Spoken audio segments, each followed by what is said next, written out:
Охладились.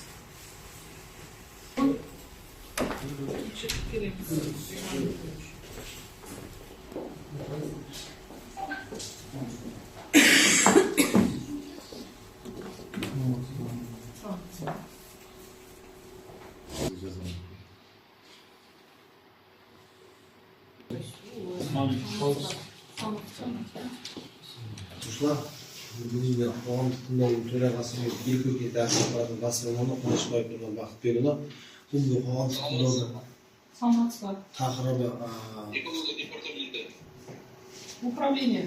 қосылмады ғой. Олар қосылмайды, екінші категория. Хорошо. Бастаңыздар, төрағасына. Айтылады деп. Хатшыда. Тыңдауға қаншадан қатысуда? 10-15 адамнан асып тұр. Бастаңыздар. мен Белкөкет әкім аппаратының бас маманы Қуанышбаев Нұрман Бақытбекұлы қоғамдық тыңдаудың төрағасы. Бүгінгі қоғамдық тыңдаудың тақырыбы Қызылорда қаласы Белкөкетіндегі жатақханасы, кеңсесі, гаражы бар асфальт бетон зауытының құрылысын салу жұмыс жобасына қоршаған ортаны қорғау бөлімін талқылаймыз.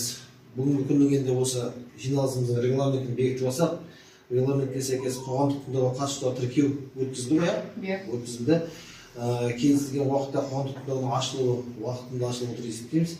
Баяндамашылардың сөз сөйлеуі, баяндамаларды талқылау, осы баяндамалар бойынша қоғамдық тыңдауларға қатысушылардың ескертулері мен ұсыныстарын тыңдалады. Баяндамашылар өз кезегінде қоғамдық тыңдауларға қатысушылардың ескертулері мен ұсыныстарына жауап береді. Осы қоғамдық тыңдауды қорытындылау. Осы регламент кезеңде барлығымыз, Ол күндер бар. Қарсы қалыс қалғандар жоқ.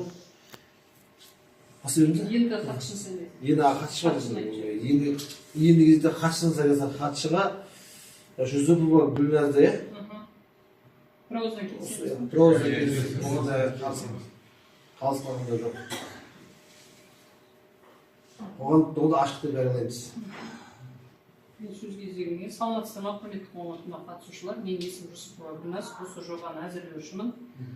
Бүгінгі басты мәселе Қызылорда қаласы Белкөкет кентінде орналасқан жатақханасы, кеңсесі, гаражы бар асфальт бетон зауытының құрылысын салу жұмыс жобасы қоршаған ортаны қорғау бөлімі жобасын талқылайтын боламыз. Жоба, экранға қарап отырсаңыздар, Қызылорда қаласының Белкөкет кентінің маңында орналасқан ең жақын елді мекен Белкөкет кенті 2-0,25 қашықтықта орналасқан. Нысан су қорғау аймағынан тыс жерде орналасқан. Ең жақын Сырдария өзені ол 6-7 км қашықтықта орналасқан. Мүлік аумағында тарихи мәдени мұра объектілері, оның ішінде сәулет археология объектілері жоқ. Жобаланған нысан ерекше қорғалатын табиғи аумақтарда және мемлекет орман қорлар жерлерінен тыс жерде орналасқан. Нысан аумағында Қазақстан қызыл-таңғы енген өсімдіктер мен жануарлар түрлері жоқ. Жасыл аумақтан жоқтығына байланысты бұзу қарастырылмаған. Жоба Қызылорда облысының Қызылорда қаласының Белкөкет кентінің маңында орналасқан асфальт және бетон зауыты қарастырылып отыр. Жатақханасы, кеңсесі және гаражы құрылыстар қарастырылып отыр. Құрылыс жолда және басқа да құрылыс түрлерін қолданатын асфальт бетон қоспаларын өндіруге арналған асфальт араластыру зауыты жобалануда. Бұл учаскесі тегіс игерілмеген аумақ болып есептеледі. Қоршаған ортаны қорғауға келетін болсақ, құрылыс және пайдалану кезеңі екі бөліктен қарастырылып отыр. Құрылыс кезеңіне 2 ай қарастырылып отыр. Оның ішінде 12 ауаны ластайтын көздер қарастырылып отыр. Оның ішінде 4-еу ұйымдасқан, 8-і ұйымдаспаған. Есептеу нәтижесінде 0,386 тонна өлшемді шығарындылар болады анықталды. Ал пайдалану кезінде 26 көзі табылып отыр. Бұл жерде АБЗ, асфальт бетон зауыты және БСУ, бетон смесительный установка 26 көзі, оның ішінде 6-ау ұйымдасқан, 20-сы ұйымдаспаған көзі табылады. Нәтижесінде 142-де 715 тонна қарастырылып отыр. Бұл жерде шаңды басу көзделіп отыр. 0,101 0,101 және 0,102 көздерінде шаң жинау қондырғысы орнатылған цикл деп аталады. Оның шаңның басу нәтижесі 95%-ға азаяды. Және де су басу қарастырылып отыр. Бұлар 6,1 алтыда 107, алтыда 108, яғни 109 атмосфералық ауа шаң шығару азайту үшін 15%-ға және 80%-ға басу шаң басу қарастырылып отыр. Атмосфералық ауадағы зиян заттардың жер бетіндегі концентрациясын есептеу нәтижесінде ауа байсының ластануы тек объектінің аумағында болады және осы аудан экологиялық жағдайын айтарлықтай үлес қосылмайды деп қорытынды жасауға болады. Жоспарланған жұмыстар адамдардың өмірі мен денсаулығына айтарлықтай әсер етпейді. Су көздеріне келетін болсақ, жұмыс нәтижесінде құрылыс кезінде 152 текше метр суды құрастырып отыр. Бұлар тұрмыстық сатылы сулар уақытша септикке құйылады және қажет болған жағдайда бөгде ұйыммен келісімшарт нәтижесінде сорылып отырады. Пайдалану кезінде 1705 текше метр су қарастырылып отыр. Оның ішінде 1485 текше метр су ағын сулар болып есептеледі. Қалдықтарға келетін болсақ, құрылыс кезінде 0,151-де 113 тонна қалдықтар құрайды. Оның ішінде қатты тұрмыстық қалдықтар, электродтар қалдықтар, бояғыш заттар кіреді. Пайдалану кезінде 1,2697 тонна қалдықтар құрайды. Оның ішінде қатты тұрмыстық қалдықтар, электрод қалдықтар, бояғыш заттардың ыдыстары. Қалдықтардың жинақталуына қарай олар контейнерлерге жиналады және қауіпті қалдықтар өңдеуге, залалсыздандыруға, кәдеге жаратуға, жоюға лицензиясы бар үшінші тарап ұйымдар шарт негізінде беріліп отырады. Жазатайым оқиғалардың ықтималдығы жоспарланған қызмет авариялық шығарындылардың болуы мүмкіндігін болдырмайды. Жобада бір шара антропогендік әсерді барынша азайту бойынша бірқатар шаралар қарастырылып отыр. Осы шараларды ескерген жағдайда қоршаған ортаға айтарлықтай әсер ету көзделмейді деп қарастырылып отыр. Осымен баяндама аяқталды. Сұрақтарыңыз бар болса, жауап беруге дайынбыз. Сұрақ.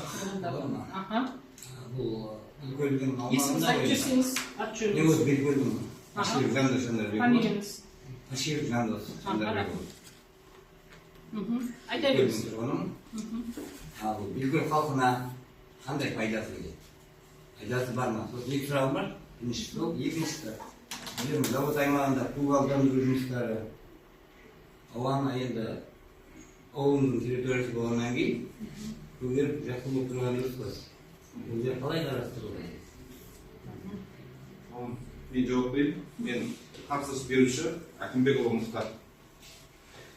Зауытқа бірінші бекер халқына пайдасы осы ауылдан белгілі мамандар болса, спецтехника дейін абызыға меңгеретін асфальт зауыттың операторлық қызметтеріне егер мамандар болса қабылдаймыз жұмысқа аламыз осы спецтехникалар.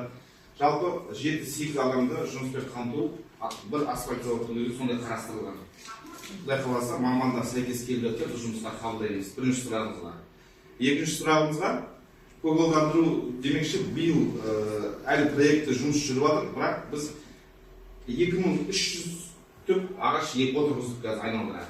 Ненің айналасына, жердің айналасына.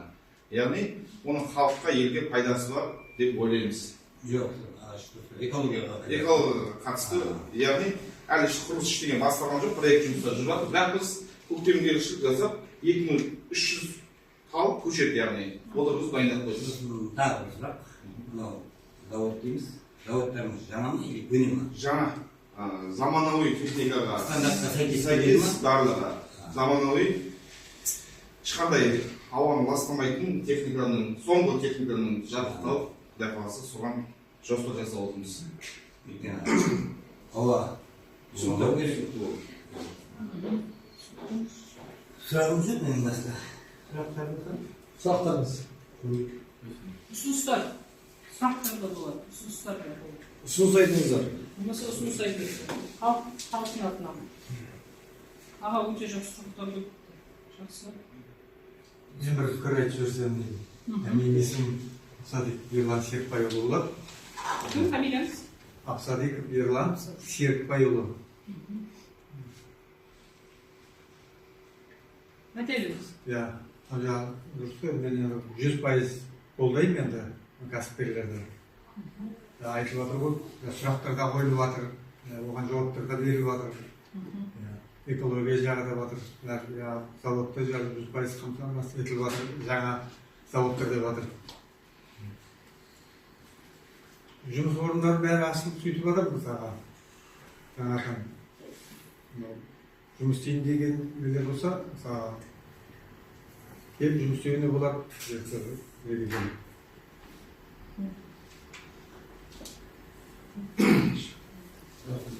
Рахмет. Управление сұрағыңыз бар ма? Біздің ешқандай сұрақ жоқ. Бізде порталға тіркелген. Мына халық сұрақ қойып отыр, ұсыныс беріп отыр. енді ешкімнің сұрағы болмаса, ұсыныстарыңыз болмаса, оны бүгінгі қоғамдық тыңдаудың ережесінің барлық талаптары сақталды деп есептейміз.